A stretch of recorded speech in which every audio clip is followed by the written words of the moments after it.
শতকের প্রথম দিকে বাংলায় এক ঐতিহাসিক অভিযানের মধ্য দিয়ে স্বাধীনতার যে সূর্য উদিত হয়েছিল, দীর্ঘ সময় পরে সেই সূর্যটি ১৭৫৭ সালে পলাশীর প্রান্তরে স্তিমিত হয়ে পড়ে। আর ১৮৫৮ সালে সেই সূর্যটি পরিপূর্ণভাবে ডুবে যায়। ভারতবর্ষ শাসন করতে থাকে সাম্রাজ্যবাদী ব্রিটিশ বর্গীরা।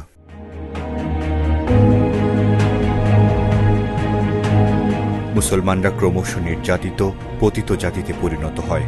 ২০ শতকের প্রথম দিকে মুসলমানরা আবার জেগে উঠতে শুরু করে, যার ফলে ১৯০৫ সালে বাঙালি মুসলমানদের জন্য পূর্ববঙ্গ ও আসামকে নিয়ে একটি স্বতন্ত্র ভূখণ্ড ঘোষণা করে ব্রিটিশরা।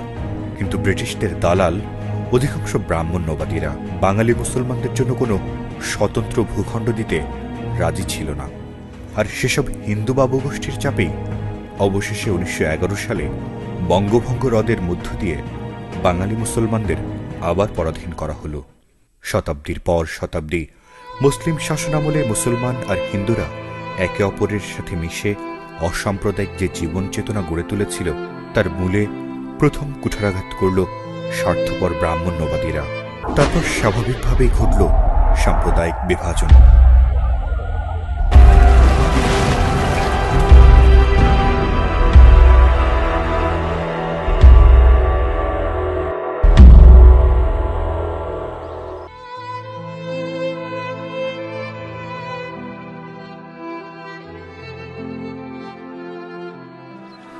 (১৯৪৭ সালে ধর্মের ভিত্তিতে ভাগ হয়ে যায় পাকিস্তান আর ভারত। বাঙালি মুসলমানদের দুর্ভাগ্য হল, যদি বঙ্গভঙ্গ হ্রদের মাধ্যমে তাদের পরাধীন করা না হতো, তাহলে ১৯৪৭ সালে যোজন যোজন মাইল দূরে থাকা পশ্চিম পাকিস্তানের সাথে তাদের যুক্ত হতে হতো না। ব্রিটিশরা এই উপমহাদেশ ছেড়ে চলে যায়, কিন্তু রেখে যায় বিভাজনের গুপ্ত বীজ। Language of Pakistan is going to be Urdu and no other language. বায়ান্নের রক্তাক্ত ভাষা সংগ্রামের মাধ্যমেই এদেশের মানুষকে বুঝে নিতে হয়েছিল, রক্ত দিয়েই স্বাধীনতা অর্জন করতে হবে।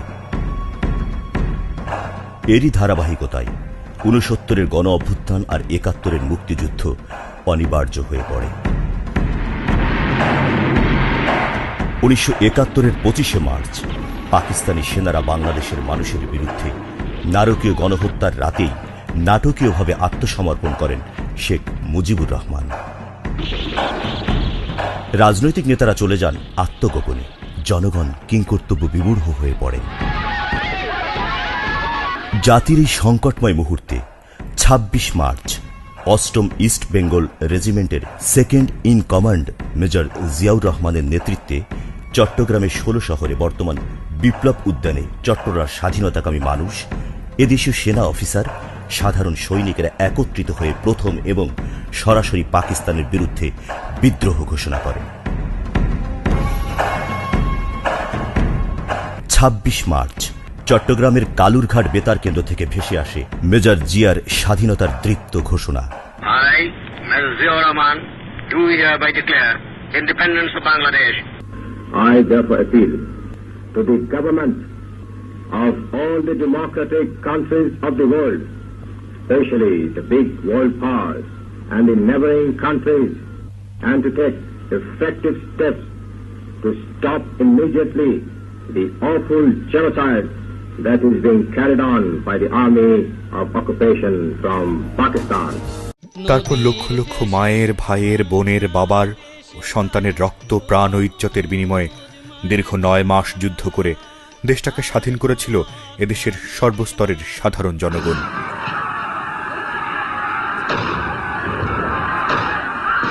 তাদের সাথে ছিল দেশপ্রেমিক সেনাবাহিনী, পুলিশ, আনসাররা।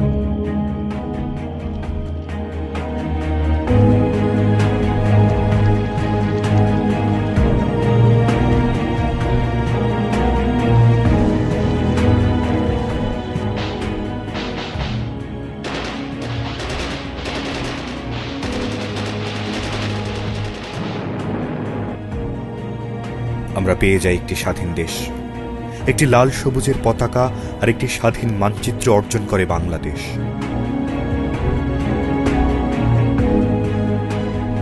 স্বাধীনতা অর্জনের চেয়ে স্বাধীনতা রক্ষা করা কঠিন। যুদ্ধের মাধ্যমে অর্জন করা একটি দেশকে নির্মাণের জন্য প্রয়োজন ছিল একজন মহানায়কের, যিনি হবেন দেশপ্রেমিক। কিন্তু জাতি গভীর দুঃখের সাথে অবলোকন করল যে যুদ্ধের 9 মাস পালিয়ে থেকে যুদ্ধ পরবর্তী স্বাধীন বাংলাদেশের ক্ষমতায় বসে শেখ মুজিব দেশটাকে না গড়ে উল্টো দেশটাকে লুটে পুটে খেতে শুরু করে। মুজিবের ক্ষমতার দম্ভে সদ্য স্বাধীনতা পাওয়া দেশের মানুষের স্বপ্ন বিলীন হতে শুরু করে। ইতিহাসের স্বার্থে ভবিষ্যৎ প্রজন্মের কাছে শেখ মুজিবকে তুলে ধরা প্রয়োজন। ভবিষ্যৎ প্রজন্ম যাতে সঠিক ইতিহাস জানতে পারে, তার জন্যই এই ডকু ফিল্মটি নির্মাণ করা। ফিল্মটির কাহিনী ইতিহাসের একটি নিতান্তই সত্য কাহিনী। ইতালির বিখ্যাত সাংবাদিক ওরিয়েনা ফালাসির ইন্টারভিস্তা কন লা স্টোরিয়া গ্রন্থের ইংরেজি অনুবাদ ইন্টারভিউ উইথ হিস্ট্রি গ্রন্থ থেকে শেখ মুজিব ও ওরিয়েনা ফালাসির সাক্ষাৎকার অবলম্বনে এই ডকু ফিল্মটি নির্মাণ করা হয়েছে। ইতিহাসে শেখ মুজিবকে যে কিংবদন্তির স্থান দেওয়ার চেষ্টা চলছে, সেই মানুষটির ফানুসের আড়ালে যে মুখোশ, সেটা জাতির সামনে তুলে না ধরলে ইতিহাসের সত্যতা বিনষ্ট হয়। এই ডকু ফিল্মটি ইতিহাসকে নির্মোহভাবে তুলে ধরেছে। শেখ মুজিব কেমন ছিলেন তার কিছুটা বহিঃপ্রকাশ এই ফিল্মের মাধ্যমে দর্শক খুঁজে পাবেন। 1972 সালে শেখ মুজিবের ইন্টারভিউ নিতে আসা নারী সাংবাদিক ওরিয়েনা ফালাসির সংক্ষিপ্ত পরিচয়। ইটালিয়ান লেখিকা ওরিয়েনা ফালাসি আপোষহীন রাজনৈতিক সাক্ষাৎকার গ্রহণকারী হিসেবেই পরিচিত। তিনি 1929 সালের 29 জুন ইতালির ফ্লোরেন্স শহরে জন্মগ্রহণ করেন। দ্বিতীয় বিশ্বযুদ্ধকালীন ফ্যাসিবাদ বিরোধী একজন সক্রিয় কর্মী।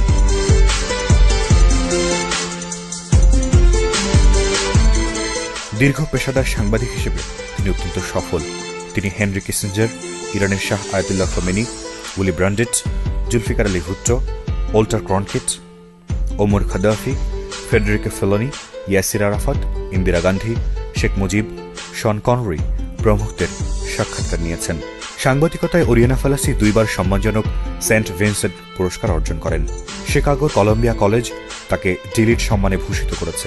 ওরিয়েনা Fallaci university of Chicago, Yale university, Harvard university এবং কলম্বিয়া ইউনিভার্সিটিতে লেকচার দিয়েছেন।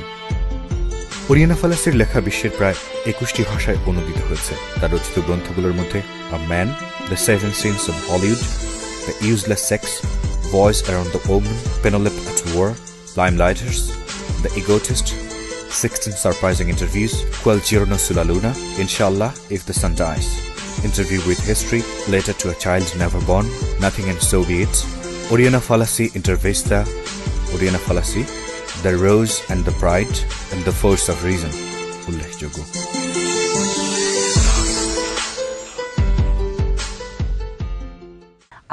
আমি কলকাতা হয়ে ঢাকার পথে যাত্রা করেছি। আমার সম্পাদকের ইচ্ছা যে আমি মুজিবের সাক্ষাৎকার গ্রহণ করি। ভুট্টো তাকে মুক্তি দেওয়ার পর আমার সম্পাদকের এই সিদ্ধান্ত যথার্থ ছিল। তিনি কি ধরনের মানুষ? আমার সহকর্মীরা স্বীকৃতি দিল তিনি মহান ব্যক্তি, সুপারম্যান। তিনি একমাত্র ব্যক্তি যিনি দেশকে সমস্যামুক্ত করে গণতন্ত্রের পথে পরিচালিত করতে পারেন। টাইম ম্যাগাজিন কেন তাকে নিয়ে বিরাট প্রশ্নবোধক চিহ্ন দিয়ে হেডলাইন করেছে? আমি বিস্মিত হয়েছি। এই ব্যক্তিটি 1969 সালে নভেম্বরে সাংবাদিক এলডো শান্তিনীকে এক সাক্ষাৎকারে বলেছিলেন, আমার দেশে আমি সবচেয়ে সাহসী এবং নির্ভীক মানুষ। আমি বাংলার বাঘ, দিকপাল। এখানে যুক্তির কোনো স্থান নেই। আমি বুঝে উঠতে পারিনি আমার কি ভাবা উচিত। আমি ঢাকা বিমানবন্দরে অবতরণ করি। সেখানে আমার সাথে দেখা হয়ে যায় মিস্টার সরকারের সাথে। আমার শেষবার ঢাকা অবস্থানকালে এই বাঙালি ভদ্রলোক আমার দোভাষী ছিলেন।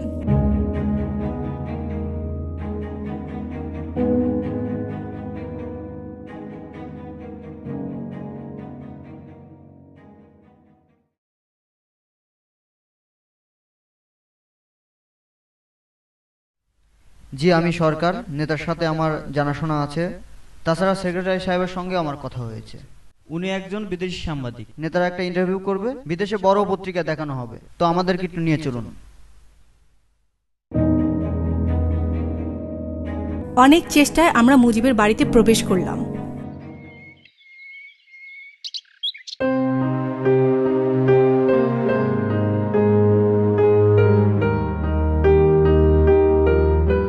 এই নগরীতে আপনি ফিরে এসেছেন দেখে আমি আনন্দিত। যে নগরী আশঙ্কা করছিল যে আপনি আর কোনোদিন এখানে ফিরবেন না। আমার সেক্রেটারির সঙ্গে কথা বলো।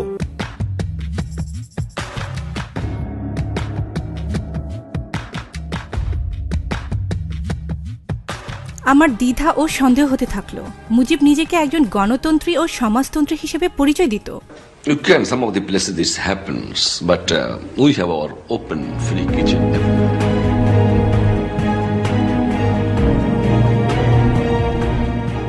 গণতন্ত্রী বা সমাজতন্ত্রীরা তো এমন দাম্ভিক, এমন শ্রেণীচেতনায় বিশ্বাসী নয়।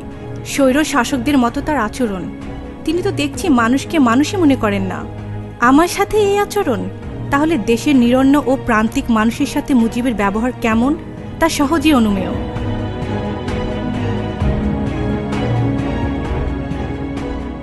বিকেল 4টার সময় আপনি সরকারি বাসভবনে হাজির থাকতে পারলে আপনাকে 10 মিনিট সময় দেওয়া হবে। স্যারের সাথে দেখা করতে হলে সরকারি বাসভবনে সাক্ষাৎ করতে হবে। স্যার এই বাসায় কারোর সাথে সাক্ষাৎ করেন না। ওকে, থ্যাঙ্কস।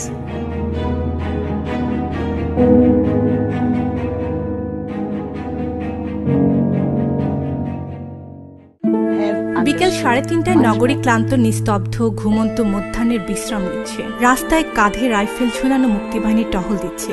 যুদ্ধ শেষ হয়েছে 1 মাসেরও বেশি সময় আগে, কিন্তু এখনো তাদের হাতে অস্ত্র আছে। তারা রাত দিন টহল দেয়, এলোপাথারি বাতাসে গুলি ছোড়ে এবং মানুষ হত্যা করে। হত্যা না করলে দোকানপাট লুট করে। কেউ তাদের থামাতে পারে না, এমনকি মুজিবও না। সম্ভবত তিনি তাদের থামাতে সক্ষম নন। তিনি সন্তুষ্ট এজন্য যে নগরীর প্রাচীর তার পোস্টার সাইজের ছবিতে একাকার। মুজিবকে আমি আগে যেভাবে জেনেছিলাম তার সঙ্গে আমার দেখা মুজিবকে মেলাতে পারছি না। আমি যে তার সাক্ষাৎকার নিয়েছি এটা ছিল একটা দুর্বিপাক। তার মানসিক যোগ্যতা সম্পর্কে আমার সন্দেহ ছিল। এমন কি হতে পারে যে কারাগার এবং মৃত্যু সম্পর্কে ভীতি তার মস্তিষ্ককে ভীষণভাবে আলোড়িত করেছে? তার ভারসাম্যহীনতাকে আমি আর কোনোভাবে ব্যাখ্যা করতে পারছি না। একই সময় আমি বলতে চাচ্ছি, কারাগার এবং মৃত্যুর ভয় ইত্যাদি সম্পর্কে কাহিনীগুলো আমার কাছে এখনো খুব স্পষ্ট নয়। এটা কি করে হতে পারে যে তাকে যে রাতে গ্রেফতার করা হলো সে রাতে সব পর্যায়ের লোককে হত্যা করা হলো? কি করে এটা হতে পারে যে তাকে কারাগারে একটি প্রকোষ্ঠ থেকে পলায়ন করতে দেওয়া হলো যেটি তার সমাধিসৌধ হতো? তিনি কি গোপনে ভুট্টুর সঙ্গে ষড়যন্ত্র করেছিলেন? আমি যত তাকে পর্যবেক্ষণ করেছি তত মনে হয়েছে তিনি কিছু একটা লুকাচ্ছেন। এমনকি তার মধ্যে যে সার্বক্ষণিক আক্রমণাত্মক ভাব, সেটাকে আমার মনে হয়েছে আত্মরক্ষার কৌশল বলে। প্লিজ ম্যাডাম, একটু বসেন।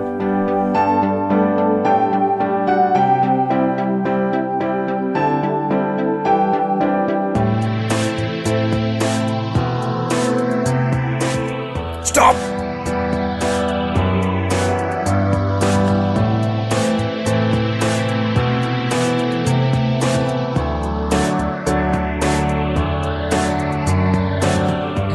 সরি ম্যাডাম, স্যার বিজি, একটু অপেক্ষা করতে হবে। Sorry madam.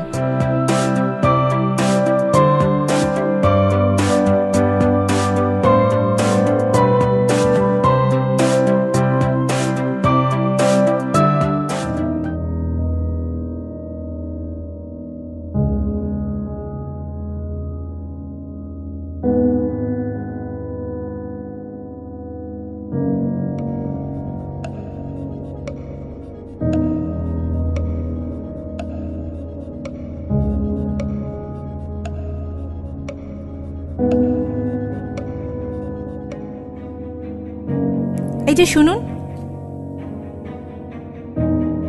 আচ্ছা বলুন তো, আমাকে আর কতক্ষণ অপেক্ষায় রাখা হবে? স্যার যখন আপনাকে ডাকতে বলবেন। সেটা না হয় বুঝলাম, কিন্তু আমার 3 ঘন্টা পরে এসে লোকজন সাক্ষাৎ করে চলে যাচ্ছে, কিন্তু আমাকে বসিয়ে রাখা হচ্ছে। এটা কি সভ্যতার পর্যায়ে পড়ে? ম্যাডাম, আমি সবই বুঝি, কিন্তু আমি নিরুপায়। বুঝিনি তো। হ্যাঁ, সেটা বোঝা হয়ে গেছে। সদ্য স্বাধীন হওয়া এদেশের মানুষের ভাগ্যে কি আছে সেটা বোঝা হয়ে গেছে। হায় রে, গণতন্ত্র ও সমাজতন্ত্রে বিশ্বাসী নেতা। দেশের মানুষগুলো যে স্বপ্ন নিয়ে রক্ত ঝরিয়ে যুদ্ধে ঝাঁপিয়ে পড়ে দেশটাকে স্বাধীন করলো, তাদের স্বপ্ন ভঙ্গ না করে ছাড়বে না এলো। ম্যাডাম, আমি যাই। স্যার অনুমতি দিলে আমি আপনাকে ডাকবো। গোটা বাংলাদেশ দেখছি এই একটি লোকের ভয়ে ভীত, যে লোকটি যুদ্ধের সময় দেশের মানুষকে নরকে রেখে পালিয়েছিল।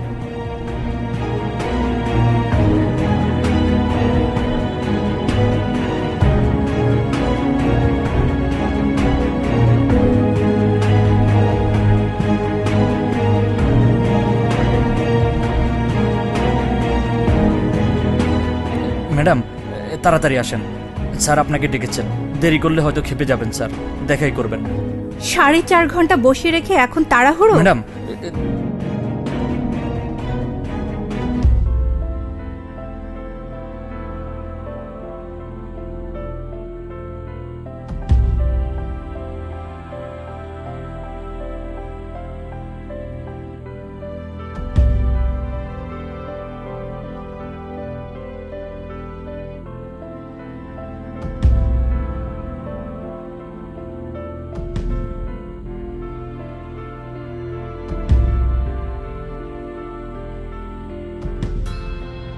Hurry up, quick, understand. নষ্ট করার মতো সময় আমার নেই। Is that clear? পাকিস্তানিরা 30 লক্ষ লোককে হত্যা করেছে। Is that clear? Mister prime minister, ওরা আমার নারীদেরকে তাদের স্বামী ও সন্তানদের সামনে হত্যা করেছে। স্বামীদের হত্যা করেছে তাদের ছেলে ও স্ত্রীর সামনে, মা বাপের সামনে ছেলেকে, ভাই বোনের সামনে ভাই বোনকে। মিস্টার প্রাইম মিনিস্টার, আমি বলতে চাই তোমার কোনো কিছু চাওয়ার অধিকার নেই। Is that right?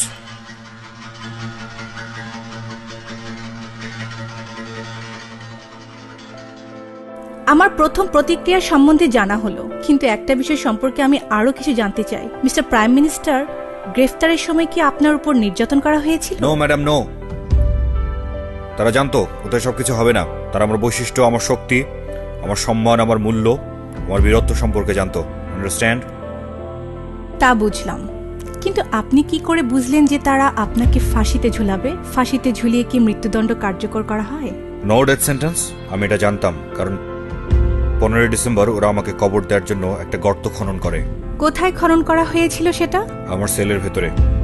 আমাকে কি বুঝে নিতে হবে যে গর্তটা ছিল আপনার সেলের ভেতরে? You misunderstand. আপনার প্রতি কেমন আচরণ করা হয়েছে মিস্টার প্রাইম মিনিস্টার? আমাকে একটা নির্জন প্রকোষ্ঠে রাখা হয়েছিল।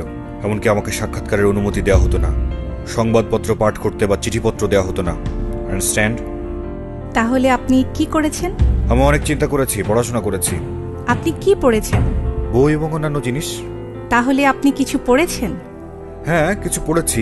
কিন্তু আমার ধারণা ছিল আপনাকে কোনো কিছুই পড়তে দেওয়া হয়নি। You misunderstood. তা বটে মিস্টার প্রাইম মিনিস্টার, কিন্তু এটা কি করে হলো যে শেষ পর্যন্ত ওরা আপনাকে ফাঁসিতে ঝোলালো না? জেলার আমাকে সেল থেকে পালাতে সহায়তা করেছেন এবং তার বাড়িতে আশ্রয় দিয়েছেন। কেন? তিনি কি কোনো উপরে নির্দেশ পেয়েছিলেন? আমি জানি না, এ ব্যাপারে তার সঙ্গে আমি কোনো কথা বলিনি এবং তিনি আমার সঙ্গে কিছু বলেননি। নীরবতা সত্ত্বেও কি আপনারা বন্ধুতে পরিণত হয়েছিলেন? হ্যাঁ, আমাদের মধ্যে বহু আলোচনা হয়েছে এবং তিনি সিদ্ধান্ত নিয়েছিলেন আমাকে সাহায্য করতে চান। তাহলে আপনি তার সঙ্গে কথা বলেছেন? হ্যাঁ, আমি তার সঙ্গে কথা বলেছি। আমি ভেবেছিলাম আপনি কারোর সঙ্গে কথা বলেননি। You misunderstood. যে লোকটি আপনার জীবন রক্ষা করলো, আপনি কি তার প্রতি কৃতজ্ঞতা অনুভব করেন না? এটা ছিল ভাগ্য, আমি ভাগ্যে বিশ্বাস করি। শুনুন, 26 ডিসেম্বর ভুট্টো আমাকে খুঁজতে এসেছিল। তার উদ্দেশ্য ছিল আমাকে রাওয়ালপিন্ডিতে নিয়ে যাওয়া। ভুট্টো একজন ভদ্রলোকের মতোই ব্যবহার করলেন। তিনি সত্যিই ভদ্রলোক। ভুট্টো আমাকে বলল একটা যুদ্ধ হয়ে গেছে। অবশ্য আমি ব্ল্যাক আউট ও যুদ্ধ বিমানের গর্জন থেকে বরাবরই যুদ্ধ সম্পর্কে আঁচ করতে পেরেছি। ভুট্টো আমার কাছে আরো ব্যাখ্যা করতে চাইলেন যে এখন তিনি পাকিস্তানের প্রেসিডেন্ট এবং আমার কাছে কিছু প্রস্তাব পেশ করতে চান। কি প্রস্তাব mister prime minister? Why should I tell you? এটা একটা ব্যক্তিগত ব্যাপার, প্রাইভেট অ্যাফেয়ার। আমার কাছে বলার প্রয়োজন নেই মিস্টার প্রাইম মিনিস্টার, আপনি বলবেন ইতিহাসের কাছে। আমি ইতিহাস। আমি ভুট্টোকে থামিয়ে বললাম, যদি আমাকে মুক্তি দেওয়া না হয় তাহলে আমি আলাপ করব না। ভুট্টো অত্যন্ত শ্রদ্ধার সঙ্গে উত্তর দিলেন, আপনি মুক্ত, যদিও আপনাকে শিগগির ছেড়ে দিচ্ছি না। আপনাকে আরও 2 বা 3 দিন অপেক্ষা করতে হবে। এরপর ভুট্টো পশ্চিম পাকিস্তান ও বাংলাদেশ সম্পর্কে তার পরিকল্পনা তৈরি করতে শুরু করলেন। কিন্তু আমি অহংকারের সঙ্গেই জানালাম, দেশবাসীর সঙ্গে আলোচনা না করে আমি কোনো পরিকল্পনা করতে পারি না। তাহলে তো কেউ বলতেই পারে যে আপনাদের আলোচনা খুবই বন্ধুত্বপূর্ণ পরিবেশে হয়েছিল। তা তো বটেই, আমরা পরস্পরকে ভালোভাবে জানি, খুব বন্ধুত্বপূর্ণ আলোচনা ছিল। কিন্তু তা হয়েছিল আমার জানার আগে যে পাকিস্তানিরা আমার জনগণের বিরুদ্ধে বর্বরচিত নিপীড়ন করেছে। আমি জানতাম না তারা বর্বরচিতভাবে আমার মা বোনকে হত্যা করেছে। আমি জানি মিস্টার প্রাইম মিনিস্টার, আমি জানি। তুমি কিছুই জানো না। আমি তখন জানতাম না যে তারা আমার স্থপতি, আইনবিদ, ইঞ্জিনিয়ার, বিজ্ঞানী, চিকিৎসক, আমার চাকরকে হত্যা করেছে এবং আমার বাড়ি, জমি, সম্পত্তি ধ্বংস করেছে। তিনি যখন তার সম্পত্তির অংশে পৌঁছলেন, তার মধ্যে এমন একটা ভাব দেখা গেল যা থেকে তাকে এ প্রশ্নটা করার প্রয়োজনীয়তা বোধ করলাম যে আপনি কি সত্যিই সমাজতন্ত্রী? হ্যাঁ। সমাজতন্ত্র বলতে আপনি কি বোঝেন? সমাজতন্ত্র, সেক্রেটারি। জি স্যার। আমাকে ঠান্ডা পানি দাও আর প্রেশারের ওষুধগুলো দাও। জি স্যার।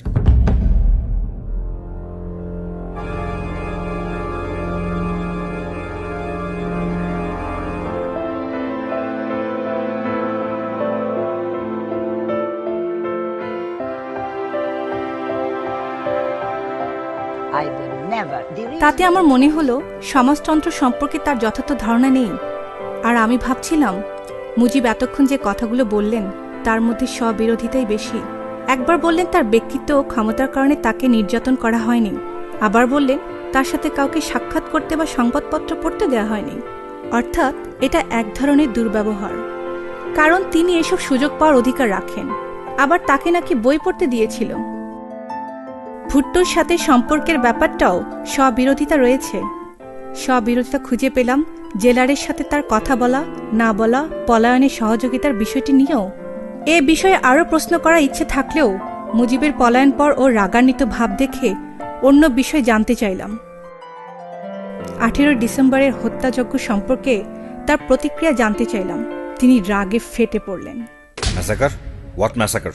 ঢাকা স্টেডিয়ামে মুক্তিবাহিনীর দ্বারা সংঘটিত ঘটনাটি। ঢাকা স্টেডিয়ামে কোনো ম্যাসাকার হয়নি, তুমি মিথ্যে বলছো। মিস্টার প্রাইম মিনিস্টার, আমি মিথ্যেবাদী নই। সেখানে আরও সাংবাদিক ও 15,000 লোকের সঙ্গে আমি হত্যাকাণ্ড প্রত্যক্ষ করেছি।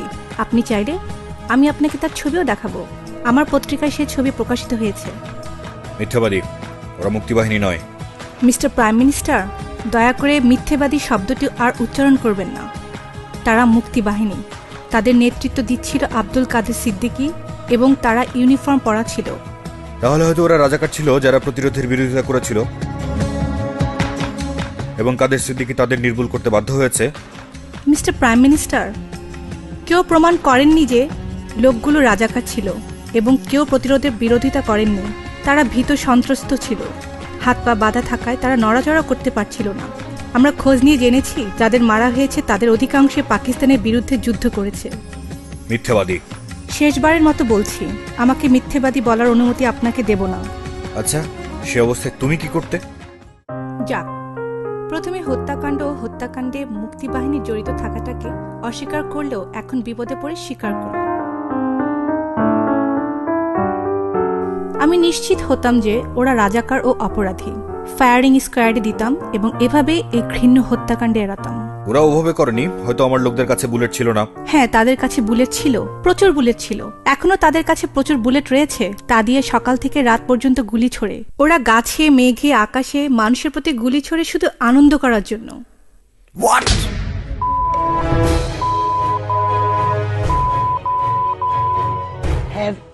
গোটা ঢাকা নগরী জেনে গেছে মুজিব ও আমার মধ্যে কি ঘটেছে। শমশের ওয়াদুদ নামে একজন লোক ছাড়া আমার পক্ষে আর কেউ নেই। লোকটি মুজিবের বড় বোনের ছেলে। এই যুবক নিউ ইয়র্ক থেকে এসেছে তার মামার কাছে। সত্যি বলতে কি, আমার মামা খুবই ক্ষমতালোভী এবং নিজের সম্পর্কে অতি উচ্চ ধারণা সম্পন্ন অহংকারী ব্যক্তি। আপনি তার ভাগ্নে হয়ে এ কথা বলছেন? দারুণ বিষয় তো। দেখুন, এক পরিবারের একজনকে দিয়ে পুরো পরিবারকে আইডেন্টিফাই করা যায়? না, তা তো না। না মানে আমি অবাক হয়ে যাচ্ছিলাম। আপনার মামা দেশের সবচেয়ে সম্মানিত মানুষ, যাকে নিয়ে আপনারা গর্ব করবেন। দেশের মানুষ যাকে নিয়ে গর্ব করে। দেখুন, দেশের মানুষ তাকে নিয়ে গর্ব করে কিনা জানি না, তবে ভয় পায় সেটা জানি। মামা কিন্তু আমার মাকে খুব ভয় পায়। একমাত্র আমার মায়ের কথাই তিনি শোনেন। আপনার মামার ব্যক্তিগত জীবন সম্পর্কে জানতে পারি? অবভিয়াসলি পারেন। চলুন ওদিকটায় যাই। চলুন।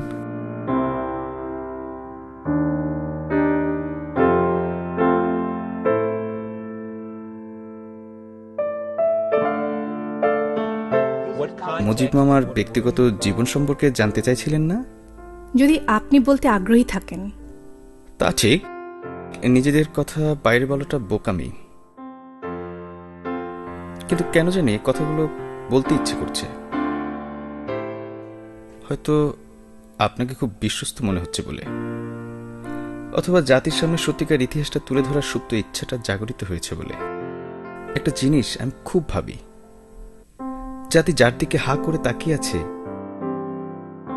কোটি কোটি চোখের স্বপ্ন যার হাতে, তার ভিতরের মানুষটাকেও জাতির জানার প্রয়োজন নয় কি? পরিবারের সম্মান রক্ষার্থে আমি তো কোটি কোটি মানুষের স্বপ্নকে বিলীন করে দিতে পারি না। আপনি ইতিহাসের একজন সত্যসূত্র হিসেবে নিশ্চয় মহিয়ান হয়ে থাকবেন।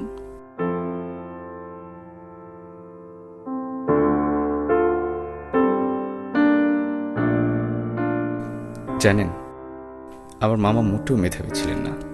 22 বছর বয়সে মামা হাই স্কুলে পড়াশোনা শেষ করেছেন। আওয়ামী লীগ সভাপতির সচিব হিসেবে তিনি রাজনীতিতে প্রবেশ করেন। এছাড়া আর কিছু করেননি তিনি। কেউ কল্পনাও করতে পারেনি যে মামা একদিন প্রধানমন্ত্রী হবেন। আর আত্মীয় স্বজন এসব জানে বলে তিনি আত্মীয় স্বজনের সাথেও হরহামেশা দুর্ব্যবহার করেন। দেখুন, আমি কিন্তু ওনাকে বিব্রত করতে চাইনি। একটি দেশ বিজয় লাভ করলে সে দেশের কিছু সুবিধাভোগী শ্রেণী থাকে, যারা নিরীহ মানুষকে মেরে তাদের সম্পদ ভোগ করে। যাদেরকে নির্যাতন বা হত্যা করে হচ্ছে, তাদের অধিকাংশ বিদ্রোহী নয়, বা তারা রাজাকারও ছিল না। তারা পাকিস্তানিদের হাতেও নির্যাতিত ছিল। তারা এদেশের মানুষ, এদেশের স্বাধীনতা তারাও চেয়েছে। তাদের অনেকে যুদ্ধও করেছে। যারা অন্যায় করেছে তাদের মারলে কোনো কথাই ছিল না, কিন্তু নিরীহ লোকদের ধরে বেয়নেট দিয়ে খুঁচিয়ে খুঁচিয়ে মারাটা সম্পূর্ণ অসভ্যতা ও মানবাধিকার লঙ্ঘন। আর আপনি ভালো করে জানেন, রাজাকার বা দেশদ্রোহীরা অনেক মন্ত্রী এমপির আত্মীয়। তাদেরকে কিছুই করা হচ্ছে না। আমি মাকে সব বলবো। আমরা পারিবারিকভাবে এর প্রতিবাদ জানাবো। আর আপনি সরকারি দপ্তরে গিয়ে এ ব্যাপারে প্রেসিডেন্টের সঙ্গে কথা বলেন। তিনি খাঁটি ভদ্রলোক। ঢাকা শহরে নাকি শেখ সাহেবের লগে দেখা করার লইগা বিদেশ তো নাকি সাংবাদিক আইছে। ওর লগে নিয়ে শেখ সাহেবের সাক্ষাৎকার লইতে গেছি। ওরা নিয়ে শেখ সাহেবের লগে একবারে আতাহাতি অবস্থা। হ্যাঁ শুনলাম তো। তো এইটা কি ঠিক কন? 1971 মার্চে পাকিস্তানিদের দ্বারা সংঘটিত হত্যাকাণ্ডের কিছুদিন আগে ইয়াহিয়া খান ও ভুট্টো ঢাকায় আসে। ইয়াহিয়া খান যথাশীঘ্রই ফিরে যান, কিন্তু ভুট্টো ঢাকায় রয়ে যান। ভুট্টোকে হোটেল ইন্টারকন্টিনেন্টালে রাখা হয়। তার অ্যাপার্টমেন্ট ছিল 911, 913। ইন্টারকন্টিনেন্টালের সর্বোচ্চ তলায় তখন ভুট্টোর ভূমিকা ছিল নিরোর মতো। নগরী যখন জ্বলছিল এবং এলোপাতারি গুলিবর্ষণ চলছিল, ভুট্টো তখন মদ পান করছিলেন আর হাসছিলেন। পরদিন সকাল 7টায় তিনি ঢাকা ত্যাগ করেন। 1972 সালের এপ্রিলে আমি ভুট্টোর ইন্টারভিউ নিয়েছিলাম। ভুট্টোর কাছে আমি জানতে চেয়েছিলাম মুজিবের জেলের ইতিহাস। মুজিব আমাকে জেলের যে বর্ণনা দিয়েছে তা সম্পূর্ণ মিথ্যে। মুজিব ছিল মিয়ানওয়ালির কাছে লায়ালপুরের পাঞ্জাবের একটি অ্যাপার্টমেন্টে, যেটা গুরুত্বপূর্ণ রাজবন্দীদের জন্য ছিল। অবশ্য তাকে সংবাদপত্র বা রেডিও শুনতে দেওয়া না হলেও পাঞ্জাবের গভর্নরের পুরো লাইব্রেরি তার জন্য উন্মুক্ত ছিল। তার খাওয়ার জন্য একজন বাঙালি বাবুর্চিও দেওয়া হয়েছিল। মুজিব আত্মপক্ষ সমর্থনের জন্য আইনবিদ নিয়োগ করেছিলেন। মুজিবের ঘনিষ্ঠ আইনবিদ কামাল হোসেন জেলে থাকায় আর একজন ঘনিষ্ঠ আইনবিদ ব্রহিকে 4 জন সহকারী সহ নিয়োগ দেওয়া হয়। অবশ্যই এসব ইয়াহিয়া খানই ব্যবস্থা করে দিয়েছিল।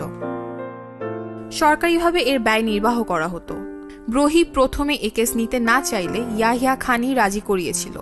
ব্রহি বাচাল স্বভাবের ছিল, তাই তিনি মুজিবের অনেক গোপন কথা ফাঁস করে দিয়েছিল। মুজিব পাকিস্তানের সাথে ঐক্য ধরে রাখার ব্যাপারে এগ্রিমেন্ট করতে চেয়েছিল। সে ইয়াহিয়ার প্রশংসায় পঞ্চমুখ থাকতেন। ইয়াহিয়া নাকি সত্যিকার দেশপ্রেমিক। মুজিবের জেলের ভিতরে কবর খননের বিষয়টিও ছিল মিথ্যে ও গুজব। কারাগারের প্রাচীর ঘেঁষে এয়ার রেড শেল্টার খোঁড়া হচ্ছিল। সে ওটাকেই তার কবর মনে করেছিল। তার মধ্যে মৃত্যুর ভয় ছিল ব্যাপক, তাই সে সবকিছুতেই মৃত্যুর গন্ধ পেত। 27 ডিসেম্বর ভুট্টো যখন প্রেসিডেন্ট হলেন, মুজিবকে ডেকে পাঠালেন রাওয়ালপিন্ডিতে। যে মুজিব রক্ত যখন দিয়েছি রক্ত আরও দিব বলে জাতিকে উত্তেজিত করেছে, সে ভয়ে ভুট্টোর কাছে বারবার প্রাণ ভিক্ষা চাচ্ছিলেন। বিশেষ করে 7ই মার্চের ভাষণের পর মুজিব বারবার সমঝোতা করতে চেয়েছিল, যাতে উত্তেজিত জনতার দায়ে মুজিবকে পাকিস্তান শাস্তি না দেয়। ভুট্টোকে দেখে মুজিব 2 হাত দিয়ে তার গলা জড়িয়ে ধরে বলল, আমার জীবনে এর চেয়ে আনন্দের কোনো খবর হতে পারে না যে আপনি পাকিস্তানের প্রেসিডেন্ট, আর আল্লাহ আপনাকে বারবার আমার প্রাণ রক্ষার জন্য পাঠাচ্ছেন। মুজিবকে মুক্তি দেওয়ার পর মুজিব যখন লন্ডন হয়ে দেশে ফিরবেন, তখন কোরআন শরীফ ছুঁয়ে ও ভুট্টোর বুকে বুক মিলে ওয়াদা করেছিল, চিন্তা করবেন না মিস্টার প্রেসিডেন্ট, আমি শীঘ্রই ফিরে আসব এবং পশ্চিম পাকিস্তানের সাথে ঐক্যবদ্ধ থাকব। মজার ব্যাপার হলো, মুজিব যার সামনে থাকতেন তার প্রশংসা করতেন আর অনুপস্থিত লোকের সমালোচনা করতেন। আর মুজিব বাংলাদেশ স্বাধীন হওয়ার পরও পাকিস্তানের সাথে ঐক্যবদ্ধ থাকার বিষয়ে প্রতিজ্ঞা করেছিলেন কোরআন শরীফ ছুঁয়ে, কারণ তিনি তখনও ভালোভাবে জানতেন না যে দেশটা পরিপূর্ণভাবে স্বাধীন একটি দেশ হয়ে গেছে। স্বাধীন মানচিত্র পেয়েছে দেশটি। দেশের আনাচে কানাচে সর্বত্র গুঞ্জন, ফিসফিস চলছে। সবার মধ্যে স্বাধীন দেশের স্বপ্নভঙ্গের উদ্বিগ্নতা। যারা আগে পাকিস্তানের ভয়ে কাতর ছিল, তারা আজকে মুজিবের ভয়ে কাতর। গণতন্ত্র ও স্বাধীনতা সম্পর্কে প্রচুর কথাবার্তা চলে, কিন্তু সবসময় তা বলা হয় ফিসফিসিয়ে, ভয়ের সঙ্গে। নেতাই তো সাংবাদিক গড়ে নাকি হেলিকপ্টার দিছে, যুদ্ধের সময় যে তার বাড়ি কই ক্ষতি হয়েছে এগুলার ছবি তুলতো, আর আমরা যে কি খোঁজ খবর নিল। আরে আর আমাকে কথা রে ভাই, আমরা তো পাবলিক, আমাদের জন্য আমজনতার জন্য আর কোনো মানুষ নাই। 9 মাস ধরে যুদ্ধ করলাম, এত কষ্ট করলাম, কিছুই তো পাইলাম না। ভুট্টোর সঙ্গে মুজিবের প্রথম সাক্ষাৎ হয় 1965 সালে, যখন তিনি ভারতের সঙ্গে পূর্ব পাকিস্তানের সীমান্তকে অরক্ষিত রাখার কারণে পশ্চিম পাকিস্তানকে অভিযুক্ত করেন। একজন নেতা হিসেবে তার মূল্য ছিল খুবই কম। তার একমাত্র মেধা ছিল মূর্খ লোকদের উত্তেজিত করে তোলার ক্ষেত্রে। তিনি ছিলেন কথামালার জাদুকর ও মিথ্যার জাদুকর। আইয়ুব খানের আমলে ক্লাস জমি বড় বড় বুড়িওয়ালাদের দেওয়া হয়েছে। ওই বুড়িওয়ালাদের কাছ থেকে জমি কেড়ে নিয়ে যারা জমিহীন কৃষক, তাদের মধ্যে জমি বিলি করা হবে। ভবিষ্যতে খাস ল্যান্ড আর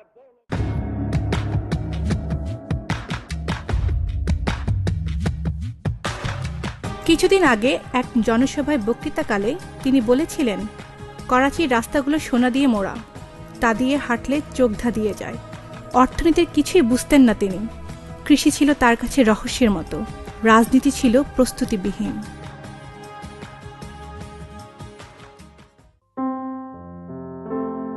জনগণের মধ্যে অনেকেই জানে না 1970-এর নির্বাচনে মামা কেন বিজয়ী হয়েছিলেন।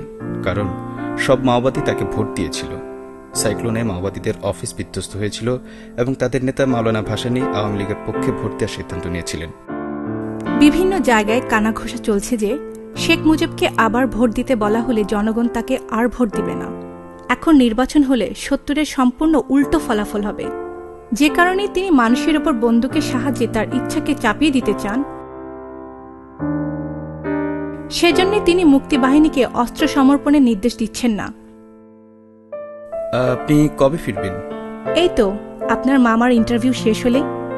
চলুন একসাথে ফিরি। না, আরো কিছুদিন থাকতে হবে, পারিবারিক সিদ্ধান্ত এটি। আপনার সাথে পরিচয় হয়ে বেশ ভালো লাগলো। ধন্যবাদটা কিন্তু মামাকে দিতে হবে। উনি আপনার সাথে দুর্ব্যবহার না করলে আমাদের পরিচয় হতো না। তা ঠিক, কিন্তু আমি ভারসাম্যহীনদের ভীষণ ভয় পাই।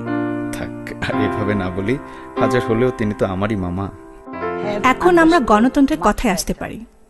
একজন মানুষ কি গণতন্ত্রী হতে পারে যদি সে বিরোধিতা সহ্য করতে না পারে? কেউ যদি তার সঙ্গে একমত না হয়, তিনি তাকে রাজাকার বলেন। বিরোধিতার ফল হতে পারে ভিন্নমত পোষণকারীকে কারাগারে প্রেরণ। তার চরিত্র একজন একনায়কের। অসহায় বাঙালিরা উত্তপ্ত পাত্র থেকে গনগনে অগ্নিকুণ্ডে পতিত হয়েছে। বাঙালি রমণীদের প্রতি সম্মান জানিয়ে বলছি, তাদের সম্পর্কে কথা না বলা উত্তম। তিনি নারীদের পাত্তাই দেন না। বাংলাদেশের প্রেসিডেন্ট আমাকে আবার মুজিবের সঙ্গে দেখা করতে বললেন। সব ব্যবস্থা পাকা। প্রেসিডেন্ট যে প্রচেষ্টা করেছিলেন তা খুব একটা সফল হয়নি। তিনি 2 জন কর্মকর্তাকে পাঠিয়েছিলেন যাতে তার নির্দেশ পালন করা হয়। মুজিবের কাছে একটা হুঙ্কার ছাড়া তারা আর কিছুই পায়নি। তবে এবার একটা করিডোরের বদলে একটা কক্ষে অপেক্ষা করার অনুমতি পেলাম। আমি বিকেল 4টা থেকে রাত 9টা পর্যন্ত অপেক্ষা করলাম।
স্যার অত্যন্ত ক্রুদ্ধ হয়েছেন এবং আগামীকাল সকাল 7:30টায় আপনার সাথে দেখা করবেন। ছি, এ কেমন সভ্যতা আপনার স্যারের।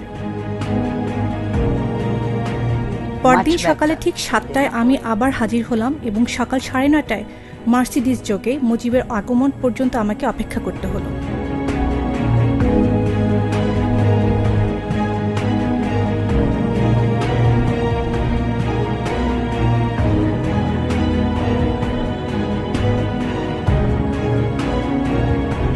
Get out.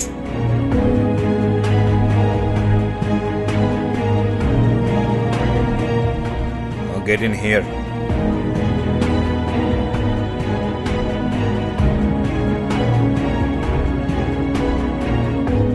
এই যে স্যার। কেমন হয়েছে স্যার?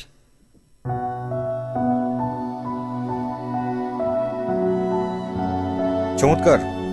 এই মহিলা সাংবাদিককে দেখাও। জি স্যার।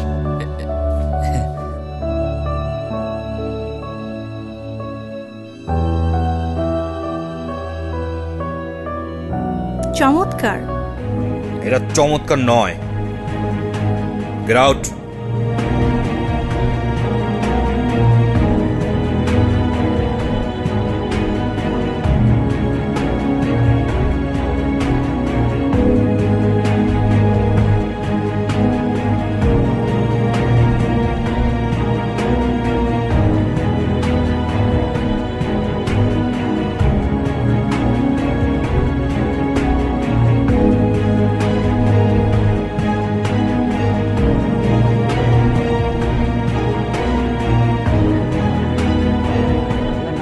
ভুট্টোর সাথে আপনার সম্পর্কের বিষয়টা ইতিহাসের কাছে পরিষ্কার করা দরকার। আমি শুধু বাংলাদেশের ভবিষ্যৎ সম্পর্কে প্রশ্নের উত্তর দিতে চাই। বাংলাদেশের সঙ্গে পশ্চিমবঙ্গকে যুক্ত করার সম্ভাবনা আছে কি? এখন এ সময়ে আমার আর কোনো আগ্রহ নাই। এই বক্তব্যে ইন্দিরা গান্ধীকেও বিস্মিত হতে হবে যে মুজিব কলকাতাও করায়ত্ত করতে চায়। তার মানে আপনি বলতে চান অতীতে আপনার আগ্রহ ছিল এবং ভবিষ্যতে পুনর্বিবেচনা করার সম্ভাবনা আছে। তুমি কোনো সাংবাদিক নও, বরং তুমি সরকারি মন্ত্রী। তুমি আমাকে প্রশ্নের বদলে দোষারোপ করছো। তুমি এখনই এখান থেকে সোজা বের হয়ে যাবে আর কোনোদিন দেশে পা দিবে না। You understand? আপনার সবকিছুই মেকি, ভুয়া। আপনার পরিণত হবে খুবই শোচনীয়। আপনার মধ্যে কোনো সভ্যতা নেই। আপনি নিজের দোষ লুকাতে এরকম জিঘাংসামূলক আচরণ করেন। এটা আপনার অস্ত্র। নিজেকে এভাবে রক্ষা করেন। আপনি দেশটাকে গিলে খেতে চান। আপনি চান সবাই আপনার অধীনস্থ থাকুক। আপনি গণতন্ত্র বা সমাজতন্ত্র কোনোটাই বিশ্বাস করেন না। আপনি আসলে স্বৈরাচারী, ক্ষমতার লোভী। আপনি সদ্য স্বাধীনতা পাওয়া এ দেশটাকে না গড়ে দেশটাকে একাই ভোগ করতে চান। সব স্বাধীনতা একাই ভোগ করবেন আর সাধারণ মানুষকে নির্যাতন করবেন, তাদের সব অধিকার কেড়ে নেবেন। আপনি জাতির পিতা নন, জাতির জন্য অভিশাপ। Stop shouting, secretary. জি স্যার। দাঁড়িয়ে দেখছিস কি?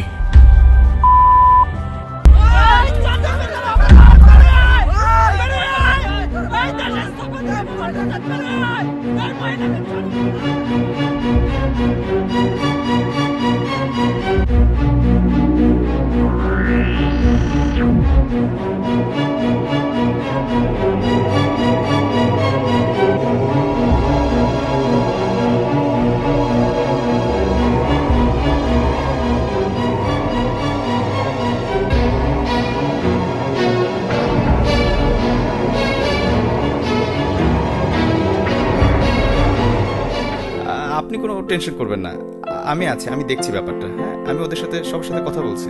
আপনি একটু আপনার লাগেজগুলো গুছিয়ে নিন, আপনাকে এয়ারপোর্টে পৌঁছানোর ব্যবস্থা করে দিচ্ছি।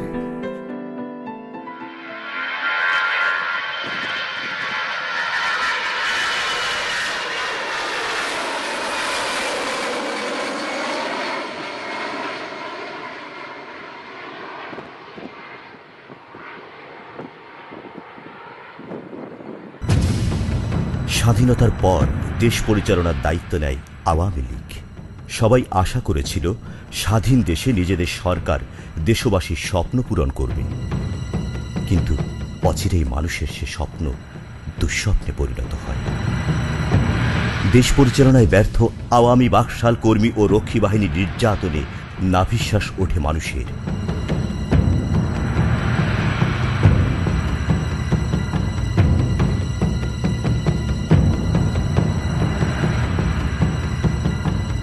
স্বাধীনতা, রাজনৈতিক অধিকার হরণ করে গঠন করা হয় একদলীয় বাকশাল।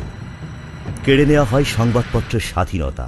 4টি বাদে দেশের সমস্ত পত্রিকা বন্ধ করে দেওয়া হয়। লাগামহীন লুণ্ঠন, ব্যাংক ডাকাতি, খুন, ধর্ষণ, পাটের গুদামে আগুন, দখল, সন্ত্রাস, চোরাচালানের কাছে অসহায় হয়ে পড়ে জনগণ। রাষ্ট্রীয় অনাচারে দেশে ভয়াবহ দুর্ভিক্ষ দেখা দেয়। শুধুমাত্র না খেয়ে মারা যায় 10 লাখ মানুষ, পুষ্টিহীনতায় 2 লাখ, বিনা চিকিৎসায় 1 লাখ, জেলখানায় 9,000, আওয়ামী বাকশাল কর্মী ও রক্ষী বাহিনীর নির্যাতনে 27,000 মানুষ নিহত হয়। রাজনৈতিক হত্যাকাণ্ড ছিল নৈমিত্তিক ঘটনা। শুধুমাত্র বিরুদ্ধ রাজনৈতিক মতাদর্শের কারণে 19,000 হত্যাকাণ্ড সংঘটিত হয়।